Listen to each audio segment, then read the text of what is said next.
ఉద్యోగుల మెరుగైన వేతన సవరణ బీఎంఎస్ అనుబంధ ఎన్టీపీసీ కార్మిక సంఘ్తోనే సాధ్యమని ఎన్టీపీసీ ఎన్బీసీ సభ్యుడు బీఎంఎస్ జాతీయ ఉపాధ్యక్షుడు సుంకరి మల్లేశం అదనపు సభ్యుడు ఆర్ఎన్ గణేష్ అన్నారు.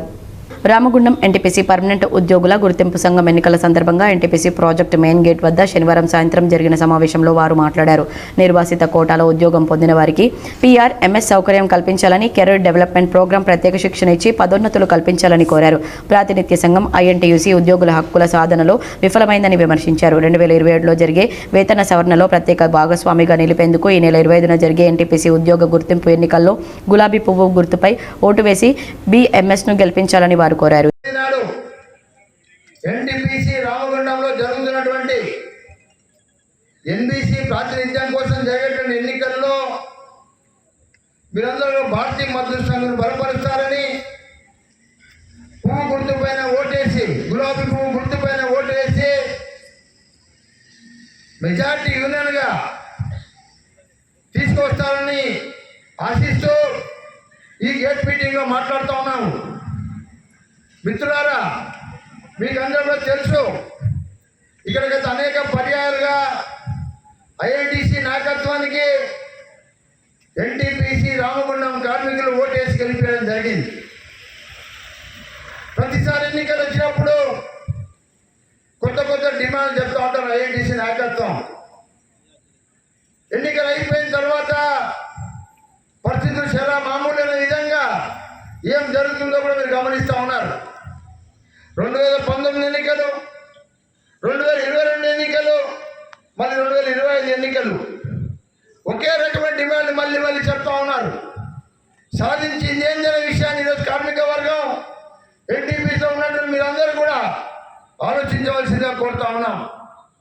ఈరోజు బీఎంఎస్గా చెప్తా ఉన్నాం. మేము భారతీయ మజ్దూర్ సంఘ్ నాయకత్వంలో ఏదైతే ఇక్కడ ఐఎన్టీసీ నాయకత్వం దేశవ్యాప్తంగా ఎన్టీపీసీ కార్మికులకు పీఆర్పీ వద్దు, పీఆర్పీ నష్టదాయకంగా ఉంటుందని, పీఆర్పీ తీసుకుంటే యాజమాన్యం ట్రాన్స్ఫర్ చేస్తుందని, మనకు ఉద్యోగ పద్ధతి ఉండదని రకరకాలుగా భయభ్రాంతులను కృషి చేసి యాజమాన్యం చెప్పిన విధంగా యాజమాన్యానికి అనుకూలంగా ఉంటూ అనేక సంవత్సరాలుగా యాజమాన్యము ఎగ్జిక్యూటివ్స్కి ఏది ఇస్తూ ఉందో పీఆర్పీ కోట్ల లక్షల రూపాయలు ఇస్తూ ఉంది యాజమాన్యం ఎగ్జిక్యూటివ్స్కి.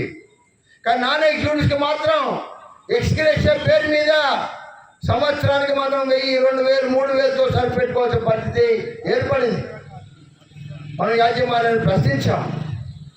కంపెనీకి వచ్చేటువంటి ప్రాఫిట్ షేరింగ్ ఏదైతే ఉన్నదో ఒక ఇండస్ట్రీలో ఒకే ఫార్ములా ఉండాలి. 1 ఇండస్ట్రీ 1 ఫార్ములా ప్రకారం ఈ రోజున దేశవ్యాప్తంగా మిగతా కర్మాగారాల్లో ఈ రోజున అక్కడ యాజమాన్యాలు పీఆర్పీ ఇస్తూ ఉన్నాయి.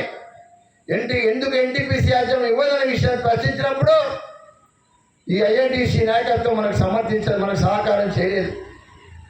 ఈ సహకారం చేయకపోగా గట్టిగా వ్యతిరేకించింది. ఇక్కడ సంతకాల సేకరణ చేయడం జరిగింది. దేశవ్యాప్తంగా సంతకాల సేకరణ చేయడం జరిగింది పీఆర్పీకి వ్యతిరేకంగా. అయినప్పటికీ భారతీయ మజ్దూర్ సంఘ్ అక్కడ ఉన్నటువంటి ఇండిపెండెంట్గా ఉన్నటువంటి కొన్ని కార్మిక సంఘాల యొక్క సహకారంతో దేశవ్యాప్తంగా 1 సంవత్సరం కాలం పాటు మనం ఉద్యమం చేశాం. యాజమాన్యం పైన ఒత్తిడి తెచ్చాం. యాజమాన్యం వినలేదు.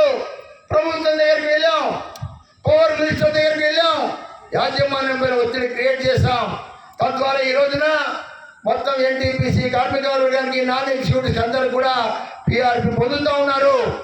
मैं सभी का हार्दिक अभिनंदन स्वागत करता हूं. थोड़ा सा मैं हिंदी में बोलूंगा और मैं मलेशम जी से रिक्वेस्ट करूंगा कि थोड़ा सा मेरे जो ये उसको बाद में रिपीट कर देंगे तो आपके क्लियर समझ में आ जाएगा. मैं जो शुरुआत करने जा रहा हूं एक खुशखबरी अच्छी इंफॉर्मेशन के साथ में. सितंबर स्टार्ट के साथ में पहला एनबीसी चुनाव हुआ. कहां पे हुआ?